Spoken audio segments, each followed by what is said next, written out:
Hey, this is Nate from the bike company. We're going to watch BikeCo Owner Joe Binatena hang a derailleur. Once you learn this trick, you'll never have a problem with it again, but it can be a frustrating thing, especially for a new rider putting together a box bike. A non-transmission derailleur is going to be shipped with it detached in order to take any load off of that derailleur and the hanger. Here you see Joe locks out the SRAM derailleur. It's a nice feature to make it easier to work on and get your wheel in and out. You're going to want to torque down the derailleur onto the hanger. For the SRAM non-transmission, that's going to be 11 Newton meters. Really the only trick there is to this. The derailleur and that rotating catch tab need to engage. You can install them with that rotating catch rotated too far, in which case when you put the wheel in, there's not going to be any chain tension, and it's really frustrating. It'll look like nobody's ever ridden your bike. Nobody put it together with care, but all you got to do is take it back apart and get that engaged correctly on that rotating catch tab. You go ahead and install the wheel. Like we said, with that derailleur lock, it's really a nice system to be able to do this easily with the least amount of chain tension pulling on you.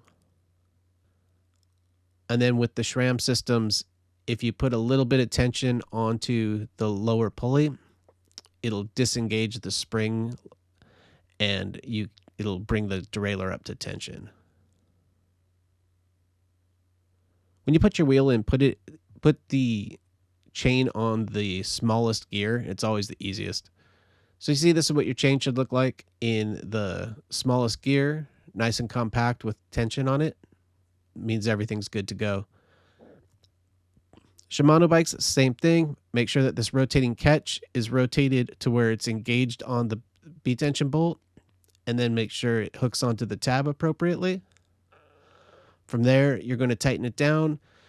Shimano has a variance in their torque setting. I believe it's 8 to 10 Newton meters.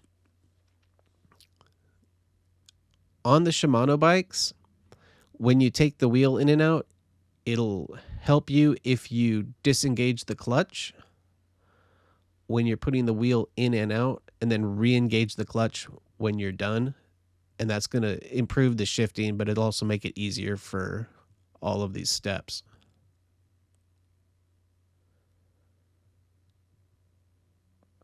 So again, not really much to it, but it is something that can be really frustrating if you don't know, or you're new to this and it's your first time or whatever, and you've put it together and you're having a problem. So just make sure that that derailleur hanger and the rotating catch tab are engaged properly. 99.9 that's going to be your issue, especially on a new bike. Get that set and you're good to go.